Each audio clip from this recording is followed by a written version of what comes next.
Yo, what's good, people? And welcome to, I guess, my new daily show, Tox Talk. I don't know, trying something new out here. So I'm just gonna kick shit off. I'm about to do a little scroll through because I came across a couple stories on here, a couple stories I found interesting, like this one, for example. So Republicans, and it's gonna tie into something else. So I'm gonna let y'all know. I'm gonna show y'all why I'm talking about this from a Republican perspective. But as y'all remember last week, everybody was losing their fucking minds because Donald Trump wants to end war. You heard right.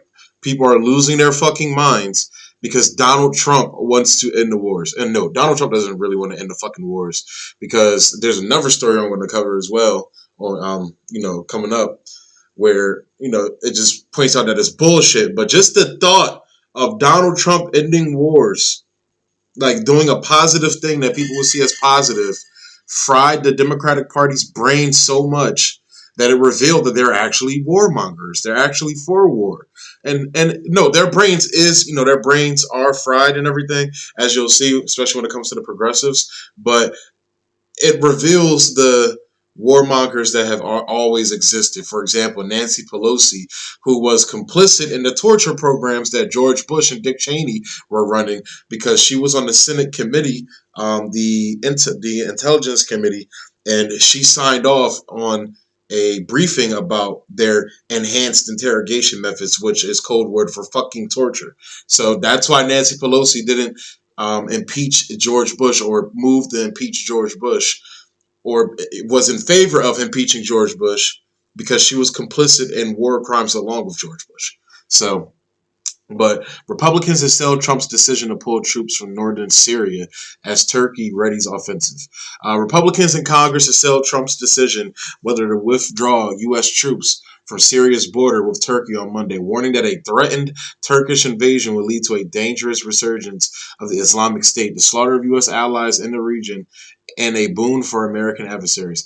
Calling the decision a major blunder, Senator Lindsey Graham, aka piece of shit motherfucker, who turned his back on his friend John McCain, his supposed friend John McCain. I'm not a John McCain fan either, but that was supposed to be your boy. You sided with Trump over him, but that's another story. Usually a staunch defender of Trump's foreign policy, said in an interview, because Donald Trump's foreign policy aligned with the Republican parties, which is infinite war. So to all you fucking Trump fans out there, he's for infinite war, as you see here. Senator Lindsey Graham, usually a staunch defender of Trump's foreign policy. When he kills fucking Iranian generals for absolutely, just randomly. Just random as fuck. An impulsive decision that has long-term ramifications, like getting our troops out of harm's way. Yeah, very. And I have friends that are soldiers and everything, and I'm not speaking for them or anything. So if any of them are listening, I'm not speaking for you, or anything like that. But it's like, I would like them out of harm's way. I would like them not to have their lives wasted for fucking oil and potentially die for fucking oil, or going over and stealing people's fucking resources or minerals, whatever it is. Because we're not there to protect those allies, or our allies in the region. We're there to protect our fucking investments in the region.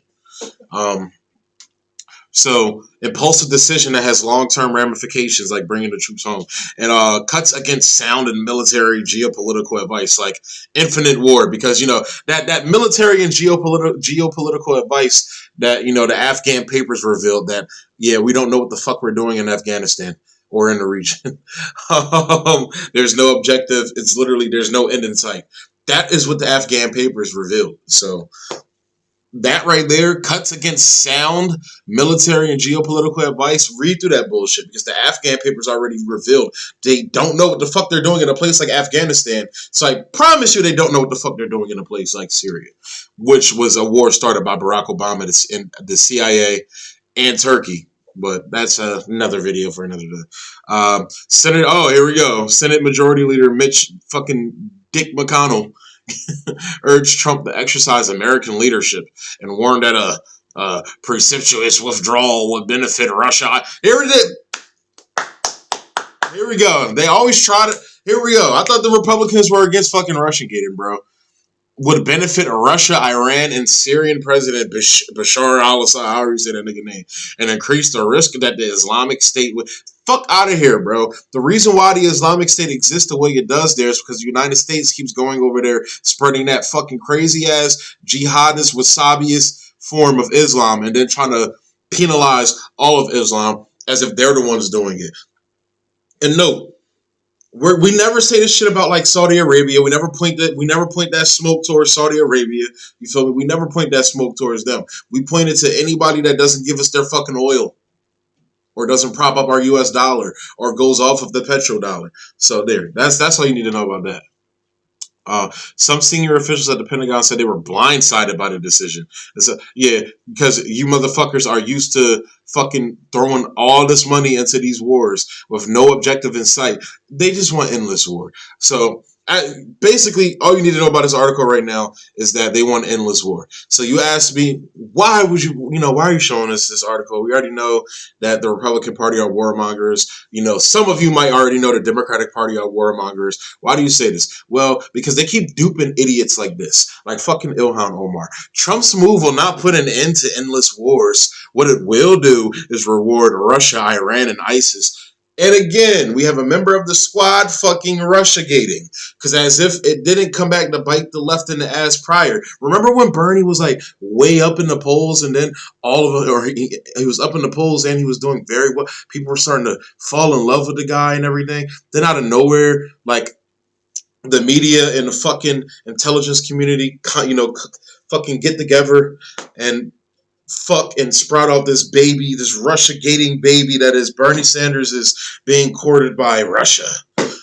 And Bernie fucking Russia-gated himself and said, Putin, stay out of our elections. Mr. Putin, stay out of our elections. Like, fuck out of here, dog. All y'all, look, he's not leading us toward peace. He's showing the world that his political interests are more important than reliable leadership and keeping our commitments to our allies. Okay. He's pulling the troops out.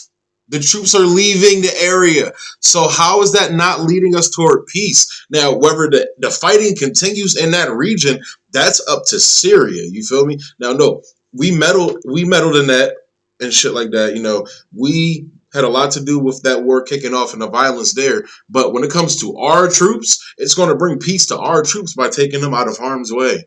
That's what that's what happens. There was another it was Tammy Duckworth, I believe. She was like, hold on, I'm going to pull that up. Because that shit blew my mind. It's like, yo. She was saying something like, Tammy Duckworth. Trump troops. Where is John at? She recently said something about this shit. Trump troop withdrawal.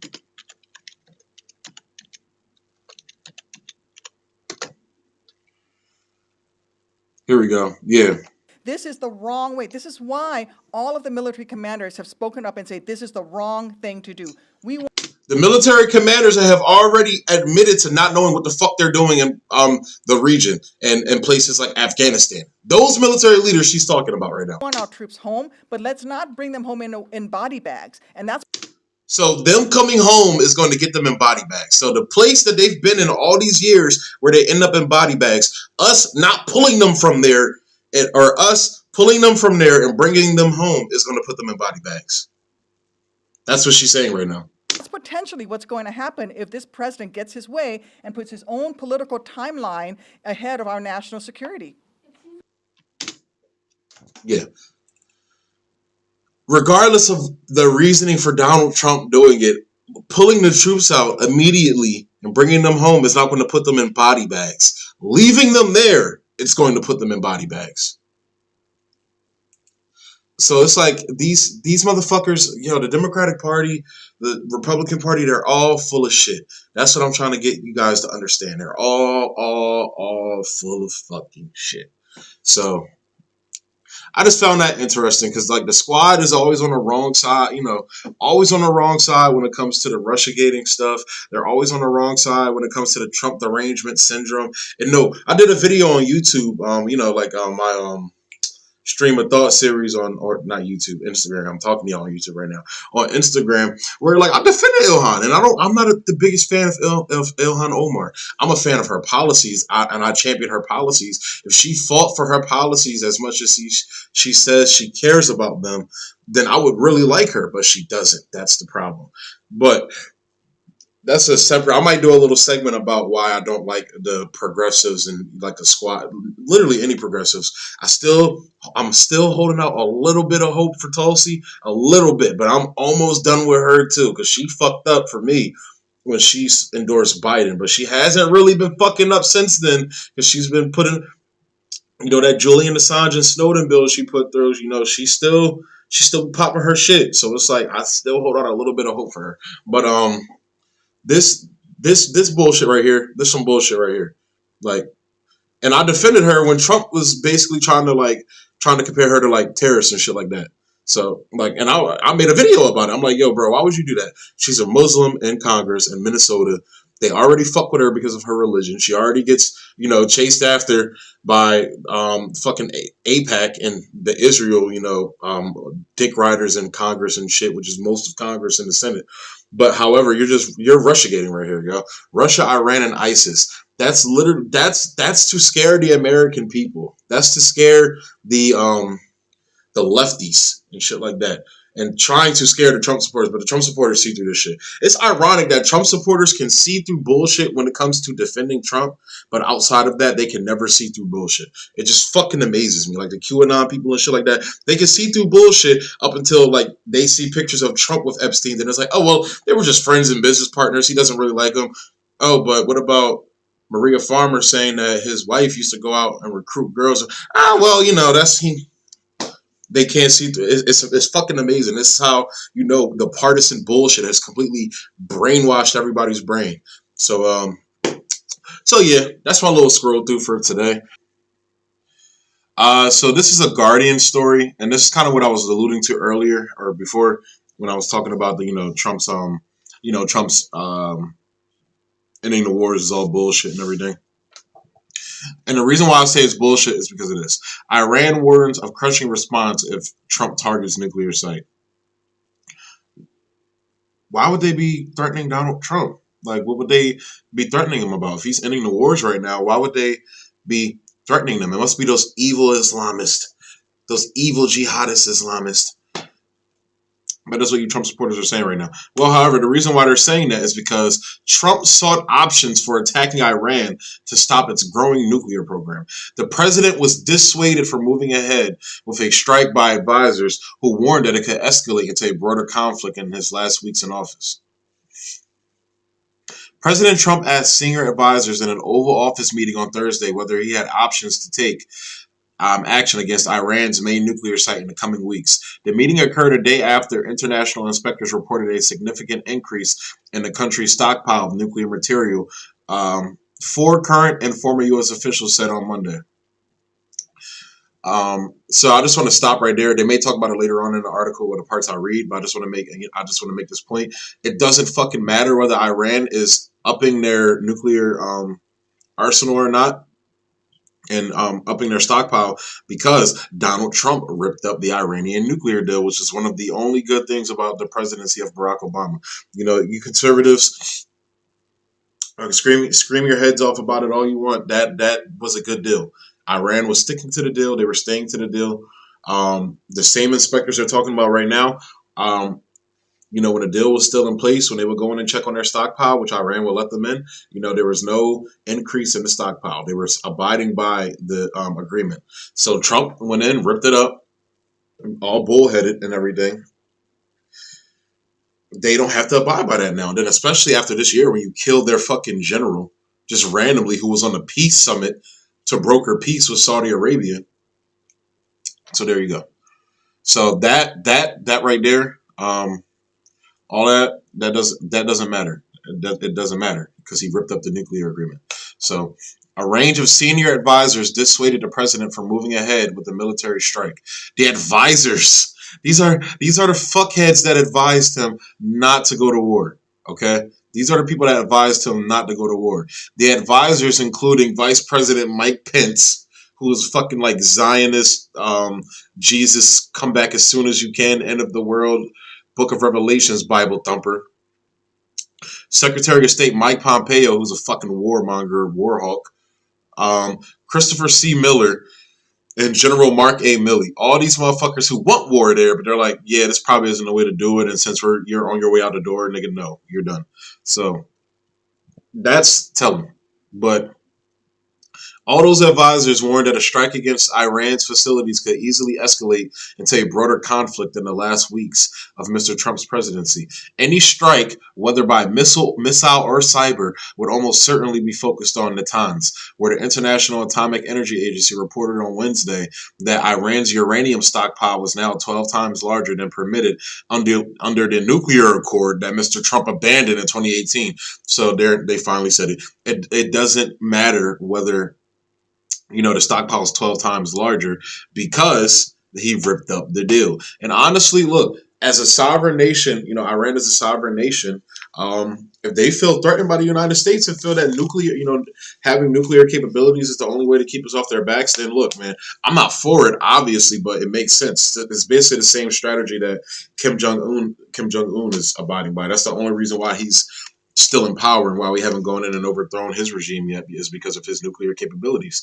So it's like, maybe if the United States would stop being so hostile towards these countries and just leave them the fuck alone, they would disarm on themselves. Now, no, we saw Trump make, make waves with Kim Jong Un and negotiating down. However, the deal he really didn't. But Trump made way. He it was he brokered deals in North Korea that no other president has. Just the fact that he actually met with the leader is saying something. But that's the strategy that it looks like Iran is going with. Stockpiling as much nuclear shit as they can and making as many nuclear weapons as they can to keep the United States off their ass. And again, like I said, leave them alone. Maybe that wouldn't happen. So the agency also noted that Iran had not allowed it access to another suspected site where there was evidence of past nuclear activity. Mr. Trump asked his top national security aides what options were available and how to respond, officials said.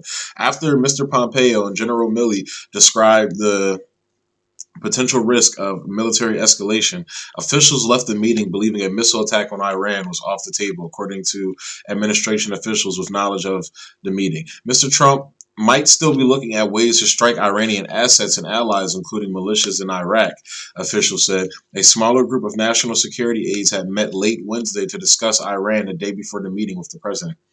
White House officials did not respond to requests for comment.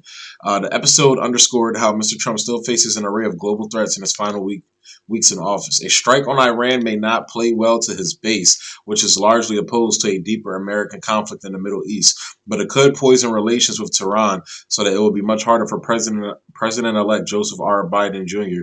to revive the 2015 Iran nuclear accord as he has promised to do. So basically Joe Biden, the media's theory is that Joe Biden, he's trying to make it harder for Joe Biden and shit like that. Like that's why he's doing a lot of the troop withdrawals to make Biden look bad when he marches the troops right back in there, and also this trying to ruin any type of good that a Biden presidency could have, which is there's very little percentage of him actually doing good while in office, but you got other fuckheads that will tell you different. But that's one of the few good things that would be good though is that nuclear accord. So, like I said, I'll be giving Biden credit where credit is due. So, but however, Biden's just gonna he's gonna patch up things with Iran and then stoke up war with Syria and Venezuela and all of the countries that's on our shit list basically. Like Iran is on our shit list, but Iran is more of a conservative shit list thing. Although all the war hawks, being a war hawk isn't partisan, but however, different parties have their focuses on the two different parties have their focuses on the two different wars. And Iran isn't necessarily on the top of the Democratic war hawk shit list right now, whereas it's up there with United States government. Seems like they're both coalesced on Venezuela. They're trying to stump Venezuela out. So, but Yeah, so that's the media's theory, is that he's trying to make it harder for Biden, which Biden's still going to do the same war bullshit. He's going to continue to war in Yemen and all that shit. So since Mr. Trump dismissed the Defense Secretary Mark T. Esper and other top Pentagon aides last week, Defense Department and other national security officials have privately expressed worries that the president might initiate operations, whether overt or secret, against Iran or other adversaries at the end of his term. The events of the past few days are not the first time that Iran policy has emerged in the final days of a departing administration. During the last days of the Bush administration in 2008, Israeli officials concerned that the incoming Obama administration would seek to block it from striking Iran's nuclear facilities, sought bunker-busting bombers, and intelligence assistance from the United States for an Israeli-led strike. Vice President Dick Cheney later wrote in his memoir that he supported the idea. President Bush did not, but the result was a far closer collaboration with Israel on a cyber strike against the Natanz facility, which took out about 1,000 of Iran's nuclear centrifuges. Wow, I didn't know that. Ever since, the Pentagon has revised its strike plans multiple times. It now has traditional military as well as uh, cyber options. And why is that all one word? That's weird. But cyber options, and some that combine the two. Some involve direct action by Israel. The report by the International Atomic Energy Agency concluded that Iran now had a stockpile of more than 2,442 kilograms, or over 5,385 pounds of low-enriched uranium. That is enough to produce about 2 nuclear weapons, according to an analysis of the report by the Institute for Science and International Security. But it would require several months of additional processing to enrich the uranium to bomb-grade material, meaning that Iran would not be close to a bomb until late spring at the earliest.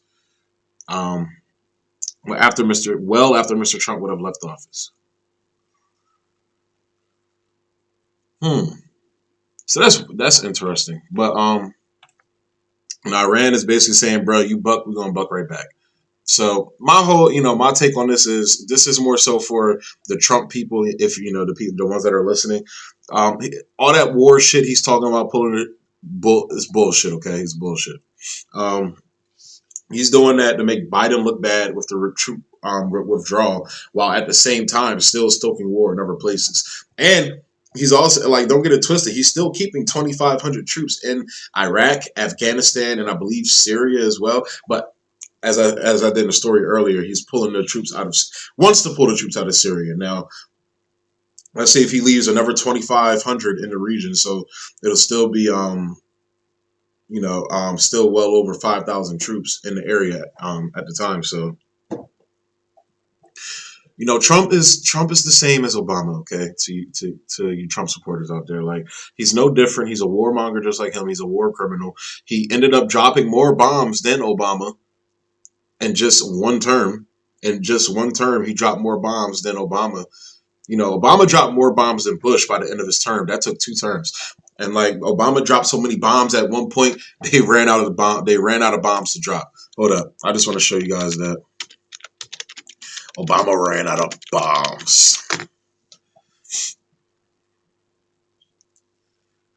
Yeah. Uh, the U.S. is running out of bombs to drop places. They dropped so many bombs, they ran out of bombs. So, that should let you know. Here's another Guardian article. America dropped 26,171 bombs in 2016. That's 2016 alone. So yeah, Obama ended up dropping more bombs than Bush, and Trump ended up dropping more bombs than Obama. So, Trump is a warmonger and piece of shit, just like the rest of them. He's not some savior. He's not like, this is what, again, you need to stop believing in these politicians. Okay, these politicians are bullshit, and I feel like people know this, but still, it's like deep down they cling on to the little, like, it's like a small shred of hope in everyone that they're going to do something good, and it's like, or it's not, and if it's not hope, it's well, he aligns the most with me, so I'm going to ride. It's like, but he doesn't. That's the thing. None of these fuckers align with you in any way, shape, or form. They don't give a fuck about you. So I wanted to cover that story along with the previous one to show that Trump is playing a game just like everybody else. because while he's pulling troops out, he's talking about starting probably an even worse war than Iraq. For his ratings at this point. so so I came across this video on Twitter, and I found it interesting. I don't know. See, all right, and I'll just start it off about like this. When it comes to China, I'm very conflicted on China. So I'm somebody that came from being a staunch fuck China, this and that, da da da. And it's like I liked Trump for back when I was a Trump supporter. One of the reasons why I liked him, and going back, and this is around like 2017 and shit like that, because I really didn't start getting into politics like heavy, like until like 2017, 2018, and shit like that. But one of the reasons why I liked him was his tough stances on China. However, my opinion on China has kind of changed because I noticed like some things felt fishy because there would be times when it would just be Trump going hard on China, but then it would be like both parties going hard on them, like shitting on them. And I've always heard a narrative about how the Democratic Party is in bed with China, but they be popping the same shit. Then Biden during the fucking debates called President Xi a thug, like straight up, he called him a thug, and it was like, all right, but it feels like it's this concerted effort to get China the fuck out of here. It's a bipartisan thing. And honestly, I started reading a lot of Danny Haifong's work because I saw him on I think I think it was Jimmy Dore. I saw him on Jimmy Dore one time, and that's kind of what like shocked me a little bit because I was like, what? Nigga, what? China be fucking censoring their people and shit? Like niggas don't got the internet like that. But then I started reading more into it, and then what got completely shifted my thought on China was the Max Blumenthal story, where it revealed actually. Let me pull that up. It shouldn't take me too long to pull it up. Max Blumenthal, China. China. That's what Trump would be saying. That China. But where's it at?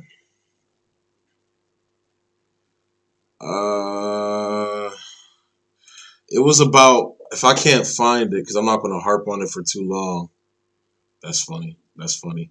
That LeBron joint, that's funny because that's true as shit. It's not there. Hold up. Max Blumenthal, because it was about the Hong Kong protest. Hong Kong. That's it right there, actually. Yep. This joint fucking freaked me out. Well, not freaked me out, but like, it's nutty. So basically, I'll just read this first part, but a prominent Hong Kong pundit and anti-China activist named Kong I think it's Sung, that's how you say it, Sung Gan, has become a go-to source for Western media. An investigation by the Gray Zone confirms Kong as a fake identity employed by an American teacher who is a ubiquitous figure at local protests. And I also, hold up, because they also revealed that he has ties to like a lot of like readies, Radio Free America type things that's funded by the CIA. I'm trying to see where it's at, so I'm not trying to read through it. I can't find it. But basically, like this motherfucker, like they revealed he did like a whole piece on commentator named Kong Sung Gan has become one of the most prolific Hong Kong Twitter activists. I'm gonna let it rock. And has been cited as an expert source on the Hong Kong freedom struggle. But yeah, so I saw that John and I read the article and it was like, damn. So that kind of shifted my mind. Then the more just like reading about China and shit like that and how they're actually hollowing out a middle class, which struck me a different chord with me. Not because it's China doing it, and no, China still may be fucked up. China still may abuse its people. I don't know if I completely buy the Uyghur shit either. After seeing this, this shit, after seeing shit like this, I don't know if I, believe if I buy the fucking Uyghur shit completely. If people are getting persecuted, I don't want to be I'm not trying to be like like a Holocaust denier, like and shit like that. And or like a slavery denier, like I'm not trying to be that type of person. But when you have so much information and basically like propaganda, anti-Chinese propaganda, it's like I have to be overtly skeptical because what we've been fed. Like like, and especially people on the left, like, if you know the media lies, why are we going to trust the media over China? You feel me? Like, come on. Especially when it comes to the communist shit and everything. But what struck me was about how, like, I would read a lot from these independent media outlets how China is like hollowing out a middle class, you know, and it's like that's fascinated me because they're investing in infrastructure. So that's where this video struck a chord with me. So I'm just gonna go ahead and let the video play and then I'll respond to it. Hello everybody, this is Jingjing. So these days I'm in this Mula Autonomous Prefecture in Guangxi. And you probably already noticed I'm at the school now because there are several kids playing around me. This is elementary school here. I came here because this region used to be poor, so was the education facilities.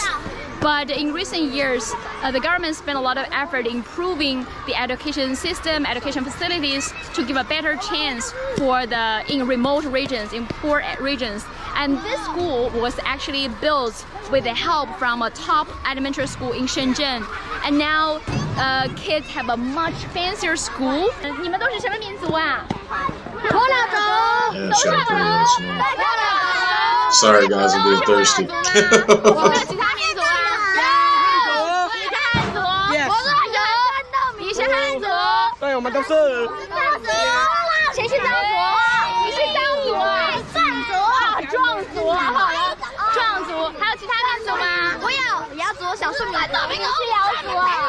是瑶族，所以我们现在在场小朋友有汉族，有木老族，有壮族，有瑶族，还有其他民族吗？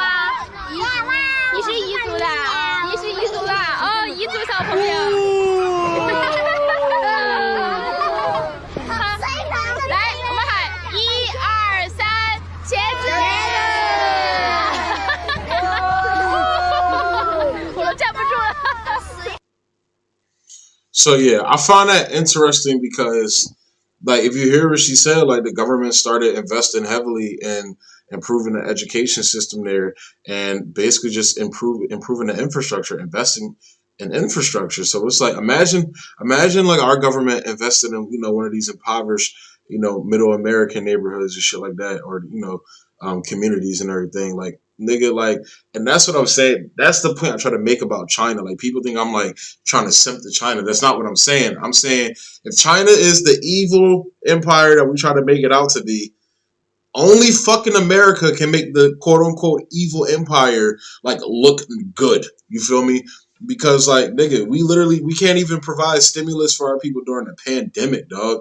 Like, when like you got 30% of the country that's facing eviction or foreclosure. Nigga, we got food lines, bro. Like I video previously I posted, I showed y'all the food lines in Texas, bro, with 25,000 people in it. They gave away 660,000 pounds of food. Like, people are struggling and hurting right now, and like, you got the Democrats, like, you know, capitulating to Republicans because Democrats believe in their ideology of austerity. Democrats believe in it. Nancy Pelosi believes in it. That's why Nancy Pelosi went full Donald Trump on Wolf Blitzer during that CNN interview, because Nancy Pelosi is no different than Mitch McConnell. They're the same dude. They're the same person. And it's like, you know, when you got people like AOC and Ilhan Omar, Rashida Tlaib, and Bernie Sanders, Elizabeth Warren, you know, when they kowtow to them and they bend the knee, you're enabling that same system that you're supposed to be there to fight. So it's like, you know, this wasn't supposed to be an attack on progressive piece, but I'll just, you know, I digress. I'll stick to the point I was saying. But imagine if our government was investing in infrastructure in impoverished countries here. And that's honestly what a lot of the defunding the police shit is about. You know, I'm not a person that's for like abolishing the police, like how most like conservatives and Republicans and libertarians view the protesters saying shit. Some of the protesters do believe in abolishing the police. Like, y'all, Matt Nelson that comes on my show and everything, he believes in abolishing the police. I personally don't. I'm for reform and reallocation. I'm for cutting back on police budgets that are heavily bloated in a lot of these fucking communities and give them to these poor, impoverished black communities in the neighborhood that are over policed, and just leave no and it's not enough money flowing through there and opportunity flowing through there that creates this cycle of, you know, the school to prison pipeline and shit like that. Like, It's like just that cut him, and like I said, it was the citizen, the public citizen, I think that's what they're called on Twitter. They put up this post. It was like if you were to cut the military budget by like 10%, like I think they say you could like cancel student debt or some shit like that. But like that's something that niggas talk about, that people talk about all the time, is cutting back the military budget to pay for a lot of the shit. People are like, how are we gonna pay for Medicare for all? How are we gonna pay for this? Y'all motherfuckers didn't say shit when the Republicans were slipping in all this fucking military spending that we don't need for fucking jets to bomb more people that we don't need for in a fucking coronavirus bill. Like what? Y'all ain't ask them how they was gonna pay for that shit. Y'all ain't ask them how they gonna pay for that $5 trillion they just gave to the richest fucking people in the country. Y'all ain't say how we gonna pay for that shit. It's always when it comes to something helping people, they ask how we're going to pay for it. And it's like, again, evil communist China, the evil empire, like we like to call them, makes America look bad by investing in its own people. Only America, only fucking America can make the quote unquote evil empire of the world look good. And that's the fucking problem. So I guess I'll just go ahead and end it there, and I'll just move on to the next segment. So now I'm going to move into this Nancy Pelosi story, and that's a doozy, guys. Here we go. People are sick of this lady, bros. People are sick of this fucking woman. Like, it's like the pieces of shit that, make everybody's lives miserable when it comes to politics just never fucking go the fuck away. And Nancy Pelosi is like that fucking persistent cockroach that just won't go the fuck away. And as you see with the title, Pelosi wins the nomination. That's not what the title says. But yeah, Nancy Pelosi, like, they nominate her to be the speaker again. Since they have control of the House, she's going to be the speaker. So House Democrats nominated Nancy Pelosi on Wednesday to be the speaker who guides them again next year as Joe Biden becomes president. And she quickly seems to suggest these will be her final 2 years in a leadership post. God fucking help, please, please, please. But it doesn't matter because an ass clown like fucking Clyburn or some other fucking stupid ass the Hakeem bull, I forget what it is, Hakeem Jeffries, I think is his name. He's going to take over, but it's like, I hope she's gone. She leaves. The California Democrat, the first woman to be speaker, was nominated by acclamation as the party's lawmakers used a pandemic-induced virtual meeting to pick their leaders. Pelosi had already served 6 years in the job, but the next two loom as her toughest. After unexpectedly losing at least 10 incumbents in this month's election, Democrats will have about a 222-213 majority, the tightest margin in 2 decades. The prospect has demoralized many Democrats and ignited blame trading between moderates and progressives over why they flopped on election. Well, no, what happened was you had the corporate Democrats, and fucking Republicans, just flat out Republicans like John Kasich, blaming progressive policies like Medicare for all as the reason why Democrats lost in the Senate and lost seats in the House and why Joe Biden almost fucking lost. And I say, no, fucking John Kasich. The reason why Democrats lost is because they're not embracing those policies. They're not embracing Medicare for all. They're not embracing Green New Deal. And it's like, I'm not a person that's sitting here saying like every single progressive policy is popular. No, like defund the police, it's a flip of the coin. A lot of people, even people like progressives, are like, what do you mean by defund the police? And then when you get the conservatives in a lot of these swing districts and everything, but I did a video about this, about how they blame the progressives and everything. So go check that out. But so the way they frame that and word that is just complete bullshit. But the reason why people flop is because they weren't embracing those policies. That is the problem. When you have a fucking pandemic going on and people, can't afford healthcare, can't afford to go get, can't afford shit. It's like, dog, what are you talking about right now? Like, and when it comes just with healthcare, like literally today, it was such a fucking hassle for me to make a dentist appointment. Like I have a searing fucking toothache right now, guys. And it's like, it's been hurting for a while. I've been meaning to go get it done and everything, but life, complications and whatever. But, and I shit on Barack Obama a lot. One of the good things about the Affordable Care Act, even though I disagree with it, is the fact that, you know, I'm allowed to still be under my mom's health insurance. Because if I wasn't, man, I'd be fucked right now. So it's like, that's why I advocate so hard for Medicare for all. Because, you know, we as the younger generation, like, we're the ones getting screwed over, while the older generation, you know, they get Medicare.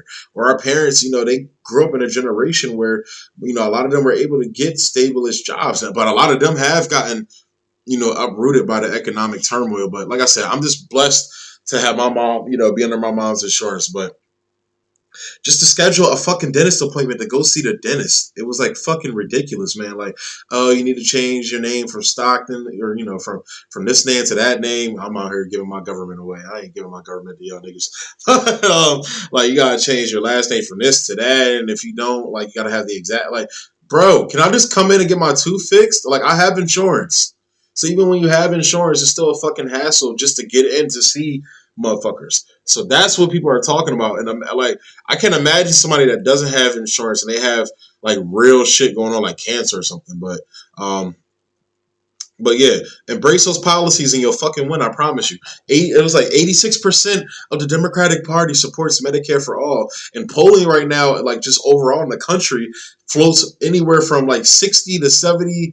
You know, I've even seen polls up to 79% when it comes to overall support for Medicare for all. And even when it comes to conservatives and Republicans, you know, it floats around like the 60-65% margin area and shit like that. So it's Medicare for all is a popular thing in the country. Like that Fox News exit poll where it was like 70%. Over 70% of people want to, you know, agree with Medicare for all. And by their wording, which is government run healthcare, which government healthcare. I forgot how they worded it in that exact Fox News exit poll, but they had government run or government funded, whatever. But it's like, no, literally Medicare for all. It's not, you know, it's not like the NHS where you have fucking you know, government doctors and shit. That's not what it is. It's literally trying to copy aspects of the UK system, aspects of it, but not the government doctors part, but more so the French and Canadian models where you still have, you know, like private practices and shit like that, but the government is the sole insurer. So basically it's getting rid of the fucking health insurance companies that fuck you over and don't insure you, and it guarantees you coverage and insurance. Because we had 30 million people prior to the pandemic, and these are pre-pandemic numbers. 30 million people didn't have health insurance, and 44 million were underinsured to the point where they might as well be uninsured. So, but you still have people that argue against it and shit like that, but whatever. But the whole point is they're not embracing those policies, which is why they lost. In addition, Biden and Congress will confront an uncontrolled coronavirus pandemic, a virus-stifled economy, and jagged divisions among voters who largely either idolize or detest outgoing President Donald Trump. And that's what they do. They like to flip it and make it about Donald Trump so they don't have to talk about anything substantive. That's what the Democrats do. But what the Republicans do, you know, and like conservatives, they just go full on culture war shit. You feel me? Like I saw Ted Cruz posting like, "You won't take Thanksgiving from us." You had Ben Shapiro losing his fucking mind about, you know, Ben Shapiro and Candace Owens losing their fucking minds about Harry Styles wearing a dress. Like they talk about all this nonsense to distract you from the fact that neither party is doing anything for you. That's honestly the point of you know, parties, in my opinion, which is why I kind of understand, even though it's fuck the founding fathers, you know, 7 days of Sunday, fuck them, all of them. But they had a point. George Washington had a point when he was like, yeah, don't do parties. And like literally as soon as that motherfucker died, like they started doing parties. So it was like, all right. But the two-party system there is there to give you the illusion that, oh, it's two parties fighting with each other. Well, no, they're all one party. So yeah, so literally Pelosi, like you lost seats and you still get nominated. And they did a voice vote, which I'm going to be talking about later. So I'm going to say that for later. But I just want to take you back. Nancy Pelosi says she will run for speaker again if Democrats keep control of the House. So I find that weird. So technically she doesn't have to leave because, they still have control of the House, but you lost fucking seats. And I do accredit that to her. She is such an unlikable person that they've literally made her the face of the Democratic Party. Like Nancy Pelosi is the face of the Democratic Party, and then I feel like when you hear conservatives talking about like the far left and shit like that, it's like AOC and shit like that. But conservatives are just so all over the place. Like I don't take a lot of their when it comes to like I guess takes. I don't like to use that word takes, but their point of view on the Democratic Party, like it's always a conflict. It's always like two. It's always things that don't fit. So it's like, oh, Joe Biden's a radical Marxist, this and that, but then they try to tell you, oh, black people, you should vote for Trump because Biden locked up all these black people and he's tough on crime, but he's not tough on crime. So it's like, bro, which one is it? Is it like, is he tough on crime or is he not tough on crime? Then it's like, oh, Joe Biden is a radical Marxist, but then he's not, but then Joe Biden comes out and says, I'm not banning fracking. And when you look at Joe Biden's history, like I'm somebody that lives in his fucking home state. He loves big oil. He negotiated, and that's why a lot of people in the state like him and love him because he negotiated, a lot of deals for fossil fuel companies and created a lot of jobs for people in the fossil fuel industry and shit like that. So it's like that's why people love him when I'm here in Delaware. So it's like this nigga's not fucking. He's not AOC Green New Deal. He's not Howie Hawkins. He's not for that shit. So it's always contradicting narratives about the Democratic Party, and then it's like, oh, so Joe Biden like literally shits on Bernie Sanders all the time. He's not giving Bernie Sanders any position in the fucking or Elizabeth Warren any position in his fucking cabinet. Like in my opinion, if Joe Biden wanted to win overwhelmingly, which he would have won overwhelmingly if he would have picked Tulsi as his VP, and if he ran with her on the ticket, he would have beat Trump overwhelmingly. And if he would have put her in his cabinet, I think he would have got he would have gotten more goodwill towards him from some of the progressives and some conservatives and independents because a lot of them liked her. Like I think it was Tulsi, Yang, and Bernie that were doing well when it came to polling for flipping Trump voters. It was Tulsi, Yang, and Bernie, not in that specific order, but those were the top three that had the potential to flip Trump voters, which was why apparently they chose Biden because Biden could appeal to conservative Republicans, but they don't like Biden. So it's like, whatever. We shouldn't be trying to appeal to fucking Republicans. We should be trying to appeal to policy. Where if you go into the reason why people voted for Trump is because Trump in 2016, because Trump went into these impoverished neighborhoods and was speaking the language of populism. It's very similar to what Barack Obama was doing, during his campaign, except Barack Obama was speaking more, not to specifically to, these rural or, middle America areas and shit like that. Donald Trump made it an issue to go to those middle America areas. So, and he literally won the election because he took the Rust Belt from Hillary. A lot of people that were upset with her about NAFTA. So, but Nancy Pelosi is literally that. When they think of the Democratic Party, they think of Nancy Pelosi and AOC and shit like that. But mostly Nancy Pelosi. They think of the woman who shuts your shit. Says you can't go get your hair done because of COVID, but then she's in a fucking hair salon getting her hair done with no mask on. So I don't give a shit about shit like that. It's hypocritical, yeah, but that's that's not what I hang my hat on when it comes to like whether I vote for somebody or not personally. So, but then again, I already know Nancy Pelosi is a piece of shit, and I know why. But whatever.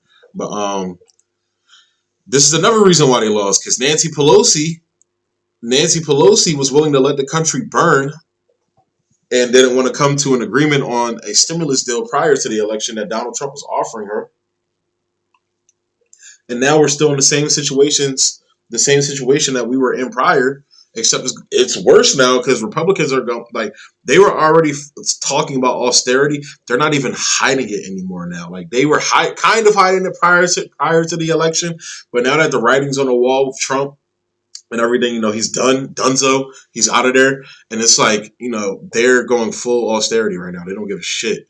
So it's like, she literally just sacrificed lives and the economy so Joe Biden can get in office, so they can maintain power. And this is the fucking problem, because both of these old fuckers right here are the same fucking person. And it's like their job is to convince you that they're not. And I'm saving this picture right now because it's actually kind of a dope picture. I might use it for some artwork later. But that's actually a fire picture. I like a lot of these like Photoshop editors. I'm teaching myself Photoshop right now, so it's like when I see cool shit, it's fucking fire. But it's simple, but it's like still cool. But these two are the same person. These two are the same person. Nancy Pelosi is the same as Donald Trump. We saw Nancy Pelosi go full Donald Trump again. Again, we saw her go full Donald Trump on Wolf Blitzer's show. When Wolf Blitzer actually decides to get off his, fucking ass and actually do his job and be an actual reporter and push power and hold power accountable. And it was like he held her accountable and she couldn't take it because she knew she was bullshitting. You evidently do not respect the chairman of the committees who wrote these bills. I respect and all of you. I wish you would respect the knowledge that goes into getting meeting the needs of the American people. But again, you've been on a jag defending the administration all this time with no knowledge of the difference between our two bills, and I thank you for giving me the opportunity to say that to you in person. All right, Madam Speaker, these are incredibly difficult times right now, and we'll leave it on that note. Thank you so much for joining us. We'll leave it on the vote that you are not right on this, Wolf, and I hate to say that to you, but I feel confident about it, and I feel confident about my colleagues, and I feel confidence in my chairs. And it's not about me, it's about millions of Americans who can't put food on the table, who can't pay the rent, and who are we having represent trouble, them, who and we are represent them, getting and by we represent these them, long food and we lines that we're represent seeing. them. I know we you know are. them. I'm just saying. We represent them, and we know them.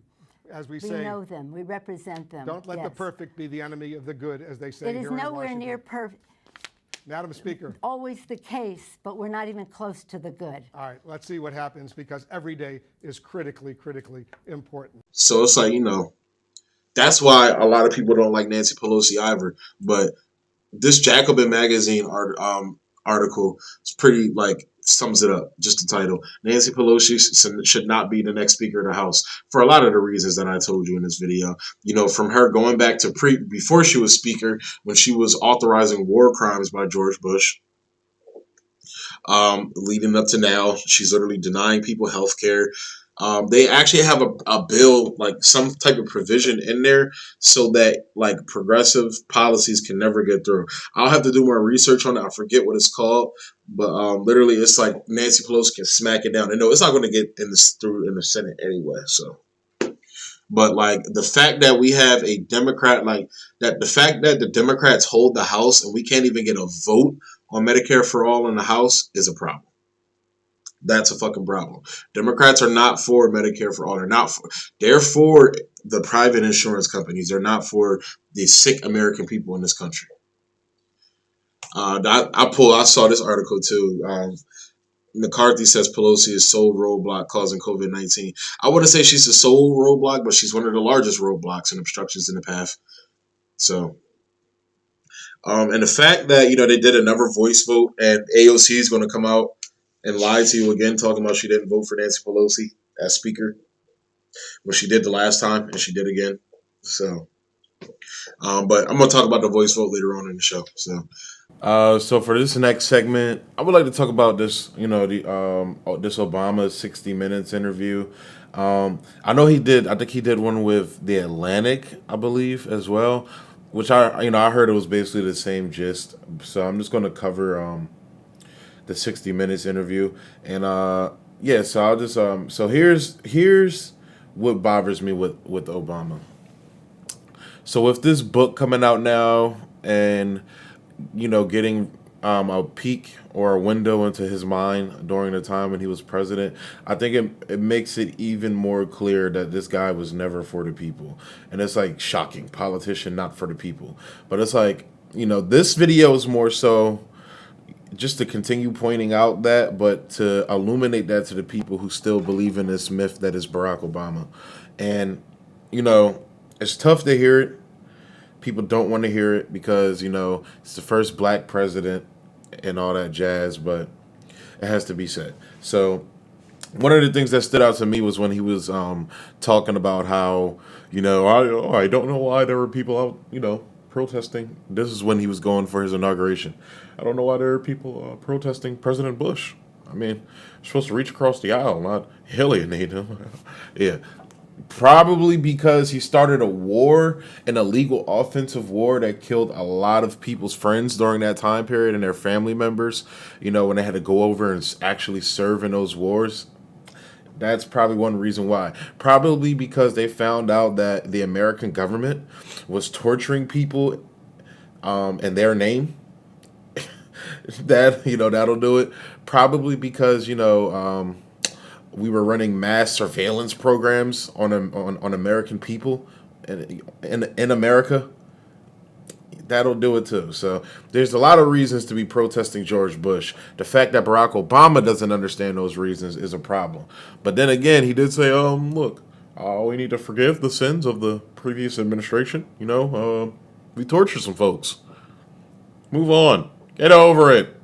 So, but specifically in this 60 Minutes interview, though, I found it, like, again, more annoying. It was more of that reach across the aisle unity bullshit. And it's like, you know, they use that as code for, you know, they use that as a way to actually get away from any accountability, because it's always going to be, well, we had to reach across the aisle. You know, we have to make sure all Americans are heard. Da da da. It's like, bro, I think all Americans will be heard if all Americans had fucking health care. I think all Americans, you know, would be heard if, you know, we actually responded to the climate situation that's going on. And it's like, look, there are people that are opposed to the ways to, you know, fix it. And that's why I feel like the issue lies as well. As just a quick side note, like, people are opposed to the solutions. However, I feel like if you're talking to a reasonable person, they're not going to, like, be oblivious to the problem unless they're just, like, you know, full right-wing Alex Jones, you know, conspiracy theorists and everything. Which conspiracy theory isn't bad, you know. Skepticism isn't bad. You know, I'm a skeptic, I guess. But it gets to the point where you're, like, denying, like, you know, the climate is changing because of humans. That's where it's like, all right, bro. All right. Like, yeah, the climate changes. That's always the response. Like, it's like, but you don't understand how we're, like, accelerating that process. But whatever. But back to Obama. But yeah. So it was more of that reach across the aisle unity bullshit. But what really pissed me off was just this. Trump's disregard for basic institutional norms. So in my mind, when Barack Obama says that, it's more of like Trump didn't put a pretty face on American imperialism. And this is one of the clips that shows it. It's hilarious. We're keeping the oil. We have the oil. The oil is secure. We left troops behind only for the oil. And they say he left troops in Syria. You know what I did? I left troops to take the oil. I took the oil. The only troops I have are taking the oil. They're protecting the oil. I took over We're taking the oil. We're not taking the oil. Well, maybe we will. Maybe we won't. They're protecting the facility. I don't know. Maybe we should take it. But we have the oil. Right now, the United States has the oil. So they say he left troops in Syria. No. I got rid of all of them other than we're protecting the oil. We have the oil. The Wall Street Journal is reporting. That's what he means by institutional norms, that, you know, you tell the American people we're going to war to, you know, protect us from terrorism and to bring democracy to Syria and overthrow their brutal dictator, not, oh, we're there to take their oil. You know, that's what he means by institutional norms. He tells the truth too much, like in this clip. You talked to Putin last week. You had a busy week last week. A pretty busy week, yeah. Busy week and a half. Do you respect Putin? I do respect him. Do you? Why? Well, I respect a lot of people, but that doesn't mean I'm going to get along with him. He's a leader of his country. I say it's better to get along with Russia than not. And if Russia helps us in the fight against ISIS, which is a major fight, and Islamic terrorism all over the world, right? Major fight, that's a good thing. Will I get along with him? I have no idea. It's very He's a possible killer, I though. won't. Putin's a killer. A lot of killers. We got a lot of killers. Why, you think our country's so innocent? You think our country's so innocent? I don't know of any government leaders that are killers in America. Well, take a look at what we've done too. We've made a lot of mistakes. I've been against the war in Iraq from the beginning. Yeah, mistakes are different We made than... a lot of mistakes, okay, but a lot of people were killed. So a lot of killers around, believe me. Let's talk about...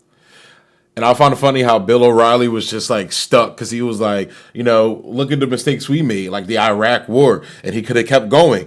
How we ran a fucking torture program around the world. How we persecute journalists like Julian Assange. How we bomb the fuck out of multiple different countries. How we starve people via sanctions against countries like Iran and Venezuela, then wonder why they don't like us. So a lot of people have died, and it kind of alludes to he's kind of alluding to without knowing, but alluding to the body count of capitalism. And when I say that, I bring up that because you always hear the conservative and even like your neoliberal talking point about the body count that communism has. Look at the body count of capitalism. Everything from slavery, everything from the endless fucking bullshit wars, everything from the people who have died from not having health insurance, and it's a lot of factors that add up to shit. So when you have this, unbalanced argument about it, like you need to even the playing field and talk about it fairly when you talk about the body count of communism versus capitalism. But that's a completely different conversation for another day. But also now in this clip, how he goes in on the military industrial complex like no president has since Eisenhower, and I'm going to splice that clip in there as well. But check this out. In the councils of government, we must guard against the acquisition of unwarranted influence, whether sought or unsought, by the military-industrial complex.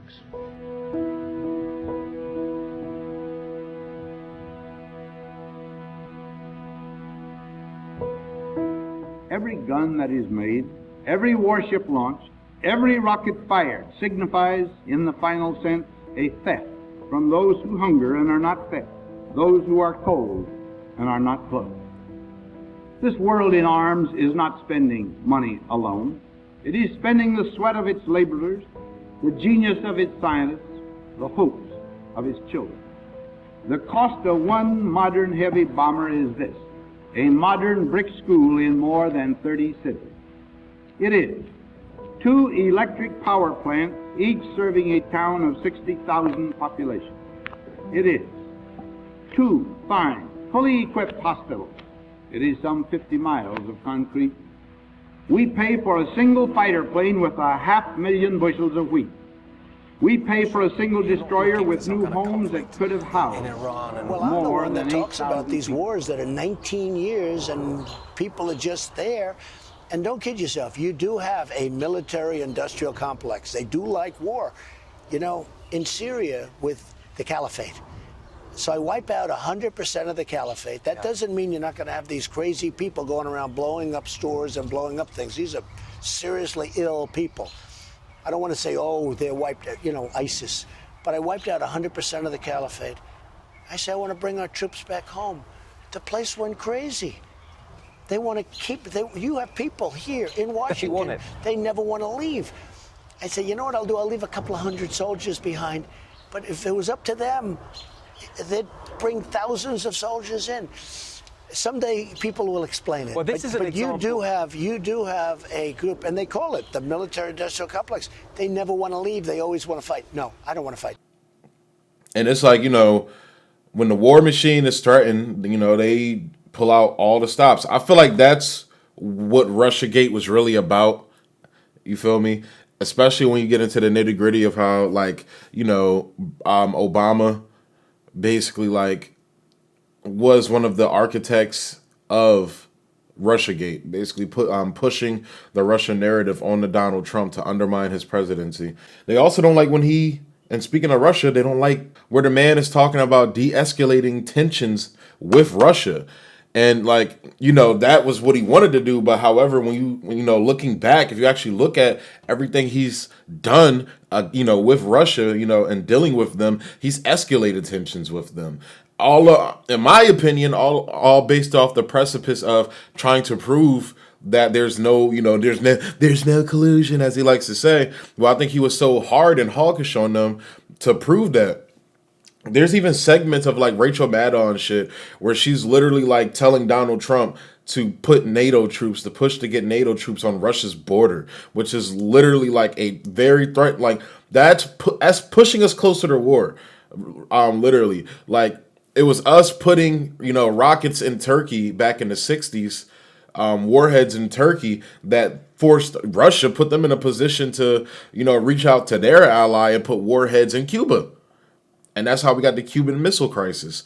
So, it's a very weird situation with Russia, but the fact that, he was saying that at a time when the Russia hysteria was at an all-time high, and somebody like Bill Riley, you see like Fox News is even on board with, the Russia-gating, the red baiting bullshit, because you see Bill O'Reilly like Putin's a thug, this and that. Bill O'Reilly saying that shit. Like, you would think that was like Lawrence O'Donnell or fucking Chris Hayes or some shit. But no, it was Bill O'Reilly. And, it gets to the point with Russiagate where, I'm not going to go all into it and everything like that. But when Trump yells fake news, he's right, because literally for 3 years of his term, which literally, if you should check out the Gray Zone and check out Aaron Matei. He does great reporting on there. He just recently had I forget what the guy's name is that's in Trump's campaign. He was one of the people that got indicted.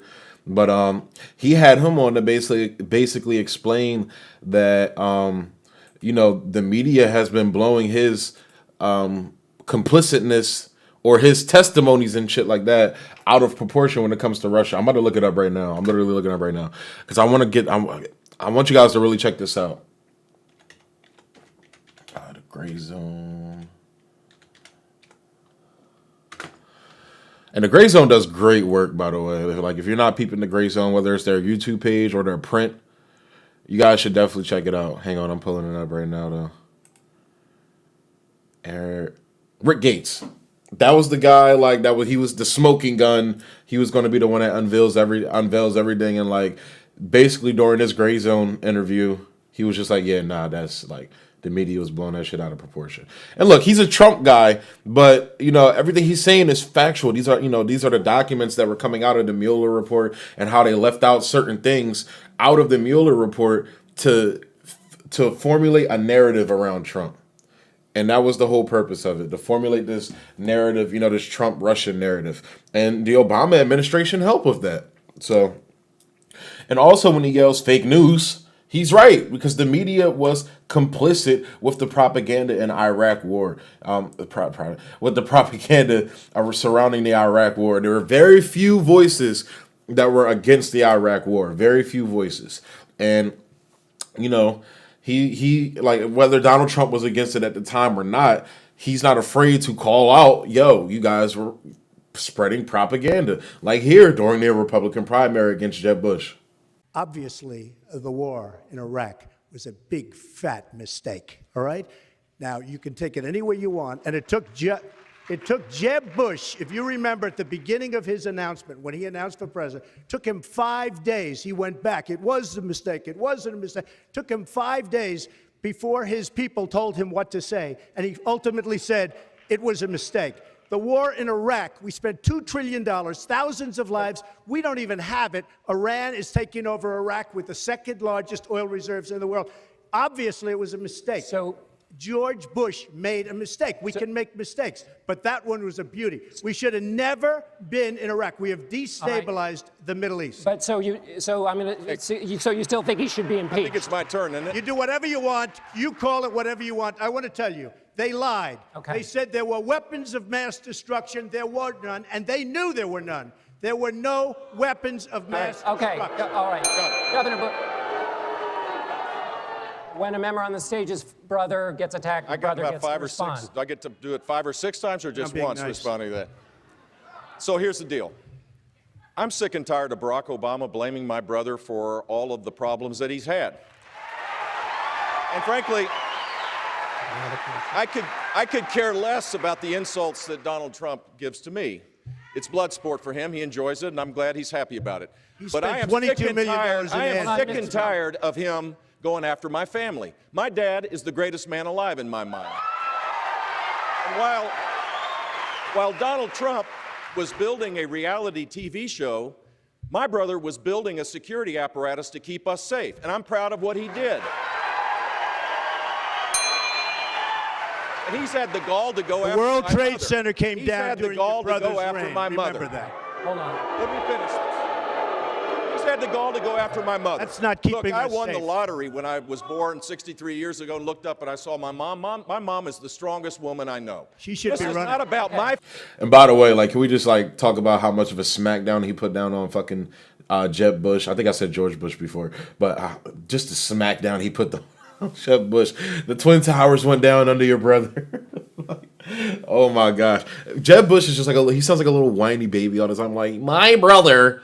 I'm tired of Barack Obama blaming my brother for his, like, your brother kind of like crashed the economy, got us into 2 illegal wars, ran torture programs around the world, ushered in mass surveillance on the American people. Like, look, Barack Obama's a fucking piece of shit too, but your brother's probably worse. Like, George Bush is probably, look, I like to say for shock value that Barack Obama is the worst president of my lifetime. I say that for shock value to get people like, to shake people out of their apathy when I'm talking about Barack Obama. But George Bush is probably the worst president of my lifetime. And honestly, one of the worst presidents ever in the history of presidents. But I think Obama's top 20.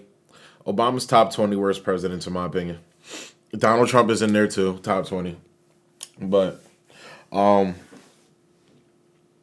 yeah, so when he's pointing out, the media's propaganda and their bullshit, he's right a lot of the time. And especially like without, I'm going to get into this as well, but the whole censorship campaign surrounding Joe Biden and everything, it's like, man, you prove him right all the time.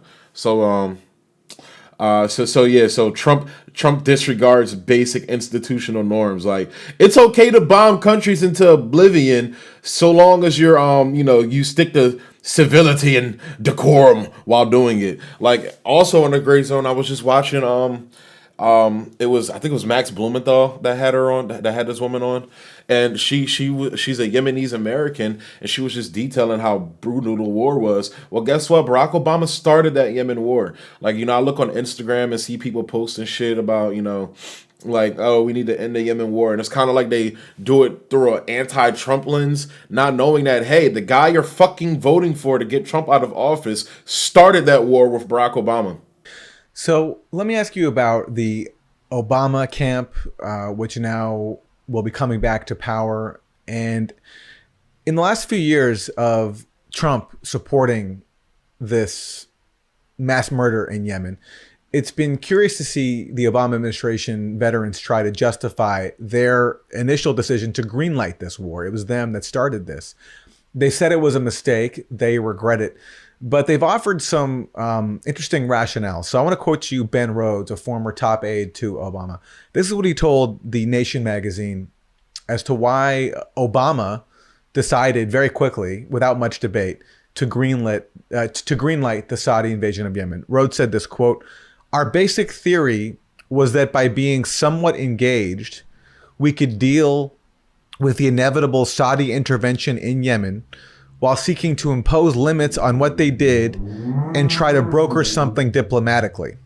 And The Nation goes on to say that Rhodes and his colleagues expected that Hillary Clinton would prevail in 2016 and would continue to use diplomatic levers to rein in the Saudis. What's your response to that? I think that's just them trying to justify war crimes. The reality is that this war was not announced from Saudi Arabia. It was announced by the Saudi foreign minister in English, not in Arabic, from Washington, D.C., not from Riyadh. Obama's administration on May 26, 2015, went to war in Yemen, providing logistical support, providing everything under the sun, including targeting assistance, choosing the targets, helping them drop the bombs, training their soldiers, and maintaining and repairing their vehicles and aircrafts, and of course selling them hundreds of billions of dollars in weapons. Not because they're trying to curtail something here, but they're trying to appease the Saudis because of the Iran deal that had just happened just before that. And also Yemen is at a very strategically important location. It controls Bab el-Mandeb Strait, where 6.8 million barrels of oil and oil products travel per day to Europe and to Asia. So it's not like this country has nothing to offer. It's in a location that was of strategic importance. It's so strategically important that China has its first and only base in Djibouti, right across that strait, on the other side of that strait. And so I think the Obama administration has done a lot to, in recent years, distance themselves from Yemen, but they have had no accountability, no reckoning of the fact that they were going to make a lot of money from the Saudis through weapon sales and through all the contracts.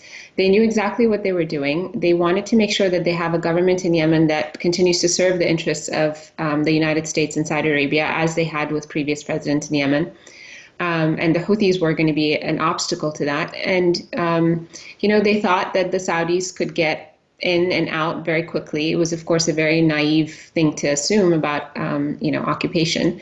And they failed. And it became a humanitarian crisis. And now they just wanted to call it Trump's war and say how bad it was, but without really recognizing the war crimes that they helped commit in Yemen.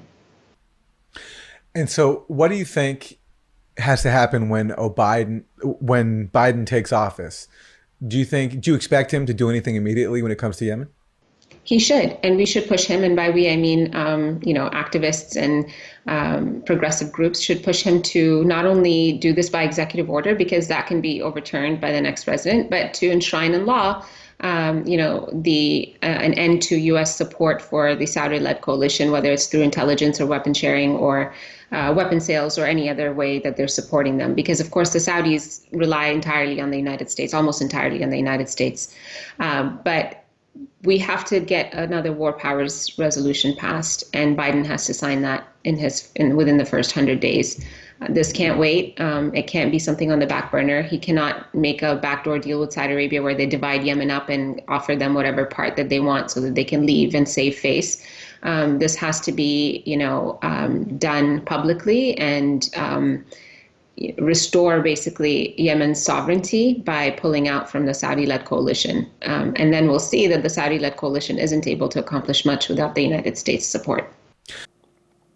And it's like, again, Barack Obama, he's a smooth talking motherfucker, man. He's like, he's the black Bill Clinton. He's Bill Clinton 2.0. He's the neoliberal's wet dream. Like, that is the neoliberal agenda right there. A minority who rose through the ranks of capitalism and profit and shit like that. And it's like, man, nobody gave a shit because he was black. And look, I was too young to understand a lot of what was going on during that time period. But even when I got older, I just bought into the myth that was Barack Obama and the Democratic machine and everything. But now, when you wake up to it, it's kind of hard to go back to sleep. I hate to use the woke analogy because, like, I hate, the woke niggas and shit. But, yeah. So, and honestly, like, look, the bottom line is, Donald Trump, he brings too much attention to the fuckery our country engages in. He woke a lot of people up to politics. A lot of people, it was like when he won, it was like, wow, like, I guess it really is important that we vote, whether you wanted him in or not. But it was like he woke a lot of people up. You couldn't, go to brunch. And that's the problem, you feel me? Like, everybody was like, oh, if Hillary, I saw those signs. If Hillary won, like, we'd be at brunch right now. And that's why Donald Trump won, because not enough people give a shit. And people that have to live, the people that aren't living in these urban cities and shit, people that aren't part of the neoliberal machine, that are workers, it's like they suffer. And it's like, nobody gives a shit. And it's honestly black workers, because, like, look, white people, like, I like to say this, I feel like white people are just now seeing the suffering that working class black people have been seeing for decades in this country. And it's like, white people didn't give a shit then when it was black people, but now that it's you, that's when it's magnified, and you want to get somebody in there like Trump. So, I'm not trying to shit on the plight of people, but you got to understand that this is something that black people and black working class people have been going through for fucking decades, man. The disenfranchisement, people not giving a shit about them. This is something that's been going, and then we black people got called deplorables for their situations, or they got arrested for dealing with their fucked up situations, whether it was through drugs, you feel me? Like Ronald Reagan, the Ronald Reagan era policies on crack. Like, you're not going to sit here and tell me that there's not a very similar trend between the crack epidemic and the opium epidemic. The difference is that the opium epidemic is treated as a mental health crisis, whereas the crack epidemic that was affecting black people was treated as a criminal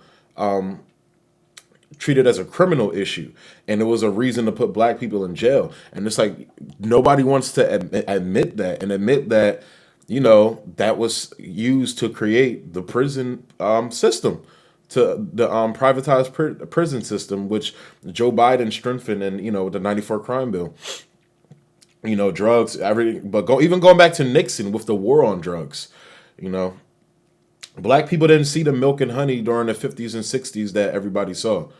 But now that white people ain't seeing that milk and honey no more, that's when niggas is supposed to care. And that's where it's, I feel like, where the misalignment and and lack of understanding of each other comes with, you know, between black and white people right now, like race relations and everything, is because, like, we're supposed to give a shit about your situation now, but you could give a fuck less when it was us in this position. Guess what? I don't care. I don't care. And I, you know, I see that perspective and I understand that perspective. And I also see the white perspective somewhat, not from the, like, not trying to, not understanding, like, you know, I'm not absolving or understanding or forgiving of, you know, when they were ignoring black plights, but seeing anybody, like, the working, you know, the struggling working class and shit like that, you know, I'm always gonna be for workers and shit like that. I'm gonna ride for workers, but you, like, you know, it's something that you gotta understand. Black people have been going through this shit for decades, and now that it's affecting everybody, you know, now it's a problem. So, and I feel like that's what what the black community is trying to point out right now. So, just moving on with this Obama shit. Obama says truth decay, not tooth decay, but truth decay has been accelerated under President Trump. Not only do we not have to tell the truth, but the truth doesn't even matter. So I have to ask, you know, why isn't President Obama met with the same vitriol as Trump for the 25 million immigrants that he deported? And people just ignore that fact. Like, as you can see on this chart right here, like, Trump is not going to touch his numbers. Now, this story, I forget, I think it was like Peter Sutter. I forget what the reporter's name is that did this story. But basically, he went to, like, a lot of these, like, safe haven cities and shit like that, and law enforcement under Donald Trump stopped cooperating, you know, with ICE officials and shit like that because they don't like Trump. So it was okay to do this. It was okay to deport all these immigrants, you know, when it was the black guy with a Muslim name doing it. But it's not okay when, you know, Donald Trump's doing it because of his rhetoric and things like that. And another thing, I feel like Donald Trump's rhetoric gets, like, is he racist, or is he, like, you know, racist towards Mexicans and shit like that? I don't know. You know, some of the I feel like some of the shit he says is definitely is ignorant. I think a lot of it is for shock value, though, shit like that. He's a shock jockey. However, when it comes to his rhetoric about illegal immigrants and the correlation of that with workers' wages, that is something that a lot of people have talked about before. Somebody like Bernie Sanders, for example, in this clip right here.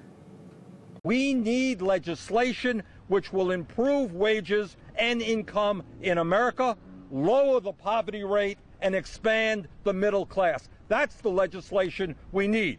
Unfortunately, the guest worker provisions in this bill, which will bring many hundreds of thousands of lower wage workers into this country, will only make a bad situation even worse, will drive down wages even further, not only for low-wage American workers, but for highly skilled professionals as well.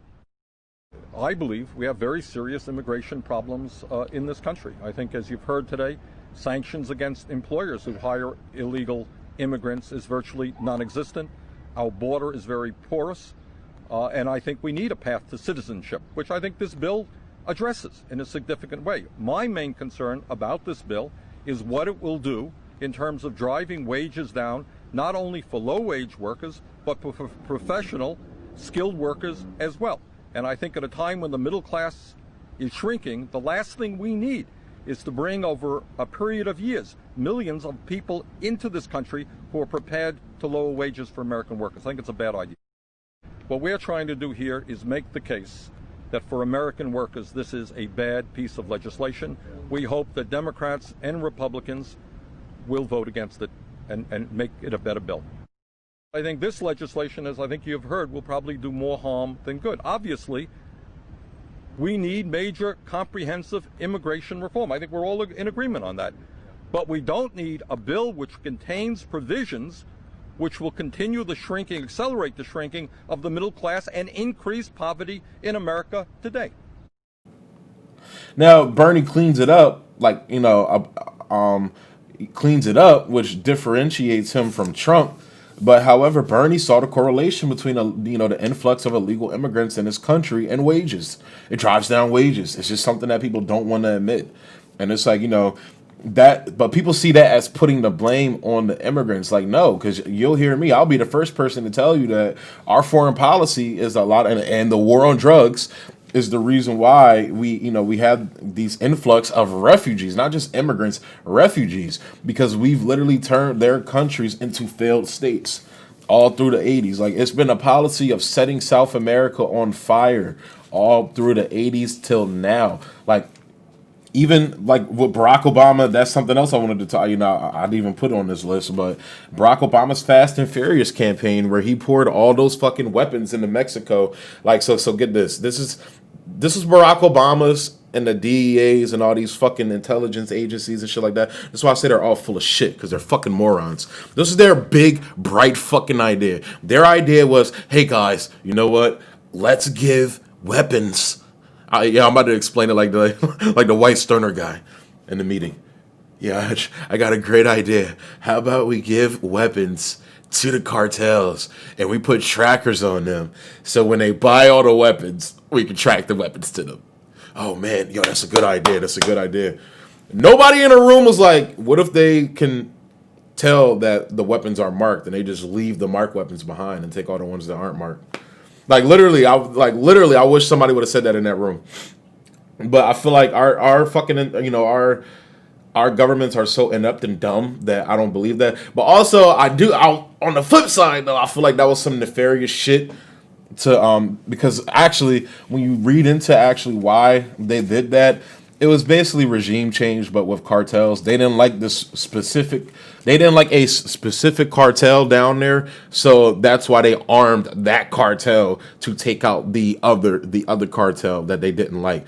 So they gave guns to the cartel that they favored to take out the cartel that they didn't favor. So that was also revealed. But so you poured all those guns down there and turned, basically a hot spot like Mexico into a fucking, especially a lot of these, like Mexico has some of the most violent places in the world.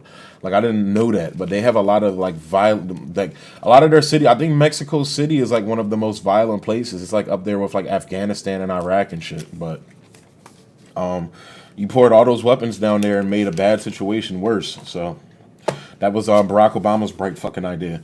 But again, that's our foreign policy is what we should be focusing on. And stop end the drug war, end the fucking drug war. Like, that's how I'm glad Portland went out and legalized just all drugs, because when you legalize drugs, it removes the black market in the area. Like, Portugal has been doing very well since they've like decriminalized drugs and legalized drugs. So but Bernie Sanders is saying this shit. A lot of Democrats have said this shit in the past. They're just scared to say it now because the identity politics that they run on is on overdrive right now. And you got dumbasses like AOC who just like, I'm not saying she advocates for open borders, but she alludes to it. Let's be real. That's why, I'll concede that to conservatives. Like, a lot of these progressives do advocate for open borders because they think, and I'm not saying it's nefarious. I'm saying they want to see the good in people, and they just want people to be okay, including illegals that come over here because they're coming from shitty lives that most of the time America caused. However, you have to be realistic and pragmatic and realize that you have a obligation to American citizens first, and then so it's like. And it's a tricky situation to be in, because like, do I want to be a heartless asshole if, some mother coming with her 5 kids over here, like, running from literally certain death in a lot of these countries, and violent deaths at that, where like a lot of these women they get mutilated by these cartels and shit. It's horrible shit going on. But it's like, again, work within the foreign policy. Stop voting for increases in these fucking intelligence community budgets and the war budgets that the squad keeps voting for. Like, they voted for the extension of the Patriot Act under Trump. They voted for the war budget. They vote for all this shit. So it's like, don't come out and advocate for these ideas when you're still voting for the cause of those those situations to happen and problems to happen. So so I'm just gonna keep moving. So I'm like, why is the truth of the Biden family's corruption stifled then? If if Truth Decay started under Trump. So I don't know if you guys have ever seen this, but so the whole Hunter Biden Ukrainian bereavement story, like, Hunter Biden's a corrupt piece of shit. Him jet setting on Air Force 2 or whatever plane the vice president flies in and shit around with his dad, like cutting deals with China and shit like that. They're like, the Bidens are corrupt. Even when you look back in the past with Joe Biden's older brother, he's corrupt as shit. Like, they're fucking corrupt. The Bidens are corrupt. If you don't know that, I'm sorry to break that to you. The Bidens are corrupt. And I'm somebody from Delaware, and like, I feel like it's a common consensus with people that aren't, up their asses that Joe Biden is corrupt. Like, people know this shit. Even people from like Pennsylvania, they're corrupt as shit. But there's literally video out there of Joe Biden bragging about holding arms to Ukraine hostage, or funding. I think I don't know if it was like, so it was $2 billion, but I don't know if it was $2 billion in weapons and shit to arm them against Russia, or if it was like legit $2 billion that was going to be used to buy weapons. I don't know if that whatever the case was, but literally Joe Biden was bragging about doing it, the same thing Donald Trump got impeached for, which was there was a prosecutor that was going after Hunter Biden's company. So Hunter Biden was in the line of sight, and Joe Biden basically put in a call and said, hey, if you don't drop the case and fire that guy, you're not getting anything from us. And then at first, when I first saw the clip, because it was a part where he was like, ask the president, he'll tell you the same thing. I didn't get what that meant. However, I saw a later story on The Hill. Sagar and Crystal covered it, where they were talking about how Obama invited like the Ukrainian president at the time, or their leadership and shit like that. I don't know if it was the president exactly. And Obama pressured them the same way about the same issue, like, yo, drop this case. So it was like blatant wanton corruption, but like, that's okay. It's okay as long as it's Obama and Biden.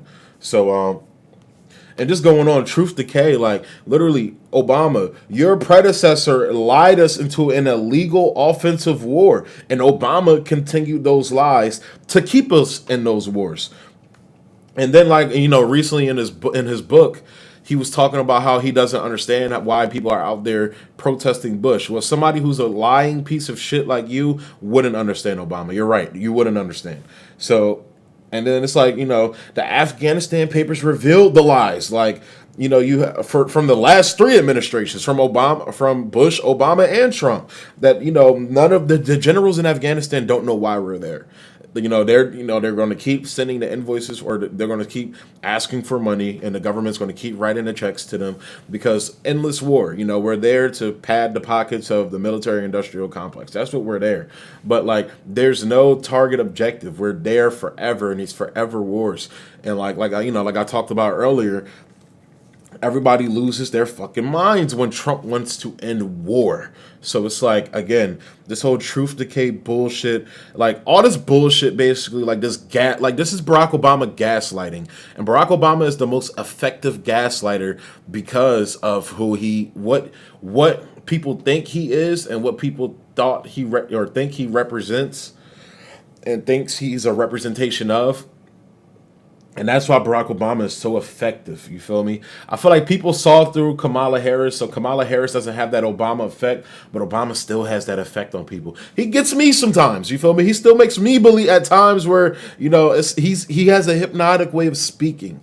And it's like, seeing a black guy that had that power and everything, that was something special to see in 2008. So I still get caught up in those feelings, but I have to snap myself like, yo, he's Bush. He's literally Bush. He's just a black guy. And it's like, people got to get over this Obama this mysticism around Obama and shit like that, man. Like and these interviews in my mind prove it. It's like this motherfucker will gaslight you 1,000,000 miles per second, just like the fucking squad will, just like all these motherfuckers will. And they just don't give a shit about you at all. At all. All they care about is their, committee positions and their career. They're career climbers. That's what they are. They're like every other politician, and it sucks because just when you think you have somebody that will fight for you, the carpet gets ripped from out under you. But I think that happens because, again, as I say all the time in this channel, we need to look at ourselves, and all the stars, the Kendrick Lamar song. I hate to get corny here, but he says like you need a hero.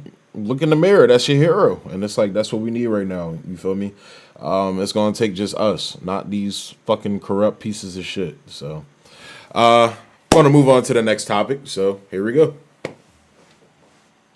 All right. So just like a little I just want to do a little quick hit, local, kind of like a local story, a little bit for close out the show today. The first official Tox Talk show. Kind of proud of it. I finally finished it, man. Like not finished it, but finally got around to doing it. It takes a lot to do a show. Like I didn't realize it, but I'm not here to talk about. We're here to talk about legal weed in Delaware. So I live in Delaware. For those of you that don't know, and I kind of found this story interesting. So legal weed in Delaware. Pressure is on following New Jersey passage. So New Jersey voted for the legalized marijuana. Supporters of legal weed hope that New Jersey voters' overwhelming approval to legalize marijuana will be the final push needed for Delaware lawmakers to do the same, especially if residents end up driving across the bridge and funneling tax revenue to the state next door, which literally me and all my friends have been already talking about. So, the Democrat-controlled General Assembly has for several years been on the cusp of legalizing marijuana for adult use, with only a few extra lawmakers needed in order to pass a bill in Delaware. Those extra votes could be there now after several new Democrats occupy seats in the State House next year. Add in a dramatic pandemic-prompted state revenue shortfall, and proponents are hopeful that 2021 will finally be the year. So, of course, it's all motivated by money and taxes and shit, but whatever. With New Jersey legalizing cannabis last week, we believe it puts even more pressure on Delaware lawmakers to also legalize cannabis here, said Zoe Pachel, lobbyist and director of the Delaware Cannabis Advocacy Network last week. The bill sponsor, Representative Ed Osienski, Democrat of Newark, thinks he has enough support in the House to send it over to the Senate, where Democrats now outnumber Republicans 2-1. The bill needs 3/5 of lawmakers' support since it includes a tax. Okay.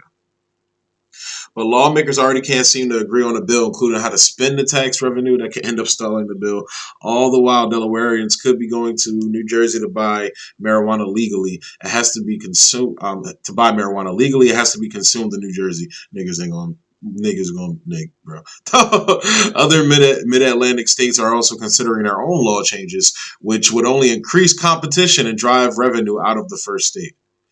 Ripple effects across within a year, maybe a little longer. New Jersey's program will be up and running, Osienski said. So my question to my colleagues is, how long do you want to send money over the bridge, tax money over the bridge to New Jersey? If we could start working on and agreeing on language, we can be neck and neck with them.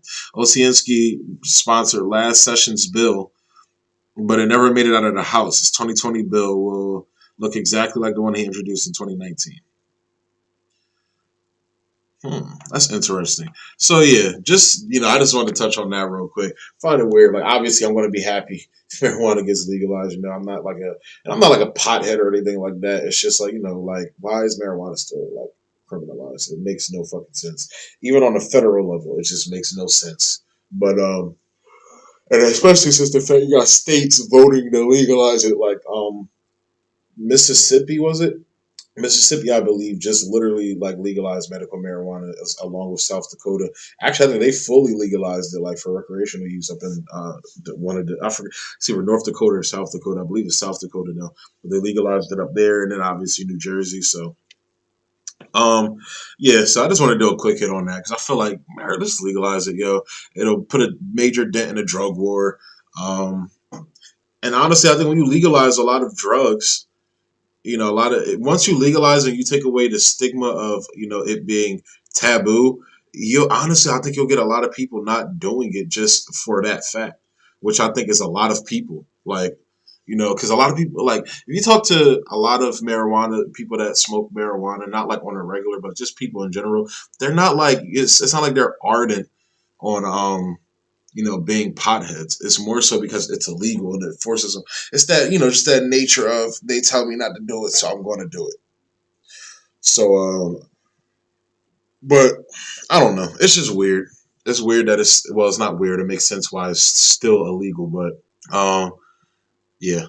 This is a segment I'm going to call Bendu Unchained, where I just go to fuck off. Hey! Lay your palms flat on that tabletop. If you lift those palms off that turtle shell tabletop, Mr. Pooch is gonna let loose with both barrels that sawed off. There have been a lot of lies set around this dinner table here tonight, but that you can believe. So I want to sit here. I want to talk about this voice vote bullshit. You feel me? So AOC, this is my problem, yo. Like, and look, y'all can see I go at AOC too much. You feel me? Y'all can see I be coming at Shorty too much. It's like, look, I'm a person. I used to like her. I used to love her because of how she was, man. How she came in there. She ousted a fucking corporate Democrat and shit. Hold on, I'm taking a drink. Cause I got a drink because I'm about to spit some fire. But how she ousted that corporate Democrat that she ran against. She came in there boycotting Pelosi like, yo, bitch, do your job. This is like coming at Pelosi. Then all of a sudden that shit changed, switched like that. She learned the game. She got assimilated into the corporate machine. And it's like when it came down to it, she capitulates. She voted for Nancy Pelosi as speaker along with the rest of the fucking squad. Voted for her as speaker the first time around, and then was like, oh, she's the mama bear of. Fuck out of here, dog. Fuck out of here. You're not gonna get any agenda going voting for this shorty, dog. You're not gonna get any agenda voting for this bitch that has a fucking 20% approval rating. She's less liked than Donald Trump. People like Nancy Pelosi less than Donald Trump, and you keep voting for her. And then it's like, it's just infuriating. And then it's like, going to the CARES Act. You voted for the CARES Act, then turned around and gaslighted your fucking people like you didn't. And that is a fucking issue for me. Same thing with Bernie. Bernie was talking about how he got these, got the unemployment provisions in there when you didn't. It was somebody else that got that provision in there. And they let you put your fucking name on it so you could gaslight your people as well. So all these fucking progressives are gaslighting. And, Nancy Pelosi gives them cover in exchange for them caving in. That's why they do these voice votes, so people don't see through the bullshit, because progressives are there in the Democratic Party to give you the illusion that you can reform the party when you're not reforming that fucking party.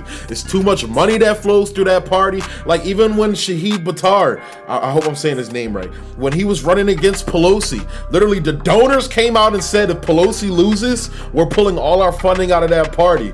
And they blacked that nigga the fuck out. You just saw him on no fucking outlets after that. When the donors starting to pull that bread, if she loses, they blackout, ignored him altogether. Threw out them fucking bullshit Me Too allegations, and y'all jumped all over that shit. Like, all y'all fucking motherfuckers that still believe in this electoral system is all fucking sheep, bro. That's what all y'all are. And like AOC and shit, man, just sticking to the voice vote. Like, it, like that is the most just bitch ass shit ever. You're gonna sit here and vote for this John, then hop on that stage doing this performative acting, coming at Republicans like, this is crumbs, this and that. Yo, keep that energy towards Pelosi and Schumer. They helped negotiate that deal with Mnuchin and Trump and McConnell. They all orchestrated that shit. So you need to be talking to them why they didn't put certain provisions in there. Why there's more goodies for the richest fuckers in the country and not the people. But you're not going to do that, bro. You're not about that life. You're not about sticking your neck out. None of y'all are. And that's, it's so annoying to see. And then like when you try to have legit conversations, with lefties and shit like that, they can't get over that. None of these motherfuckers are going to help us, dog. Like, stop. You're still believing in Superman. You feel me? You still believe in Santa Claus. Like, that's what AOC is. That's what Cori Bush is. That's what Jamal Bowman is. That's what Rashida Tlaib is. That's what Ilhan Omar is. Ilhan Omar, who's going against Trump for ending war. Yeah, that's what Ilhan Omar is there for. That's what Bernie Sanders is there for.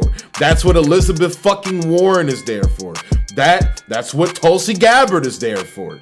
To give you the illusion that you can overtake that party when it's not gonna fucking happen. Because when it came down to it, they all bent the knee to a fucking demented, warmongering piece of shit like fucking Joe Biden. And that's all, that was me going Unchained full, because it's like, these like, it's gaslighting, bro. You're gaslighting people. You're giving people a false sense of hope. And to me, that's just like fucking like sickening in my opinion, because it's like, y'all know what it is. Stop it. Y'all is nasty. So, I'm going to go ahead and end that there. And yeah, I'm gonna go ahead and close the show out there. So thanks for tuning in to the first episode of Tox Talk. It took me forever to get this done, but yeah, I'm gonna try to do episodes on Mondays and Thursdays. So obviously, I'm posting this on a Wednesday. It just like I didn't time everything right because it's just time scheduling, and then with my work schedule and everything, it's been hectic, but. Mondays and Thursdays, I'm going to try and get it done. So this Thursday, there's going to be a show. I'm going to try and drop it in the mornings at like 6 a.m. so you guys can check it out whenever. And but yeah, hopefully eventually this will lead to me, after I get it going for a while, get a few episodes deep. You feel me? I'm going to try and do a live show eventually. See how that works. But if y'all like this, let me know. Let me know structure-wise, editing-wise, what could be better. Because obviously, like, I know it could be better. This is my first time putting together a show. Like, literally all I've ever done is those short video clips y'all see. And, like, the longer ones, I literally just turn the mic on, and it's more than likely I'm just ranting about something. But been trying to get more formulaic, or not formulaic, but been trying to get more structured.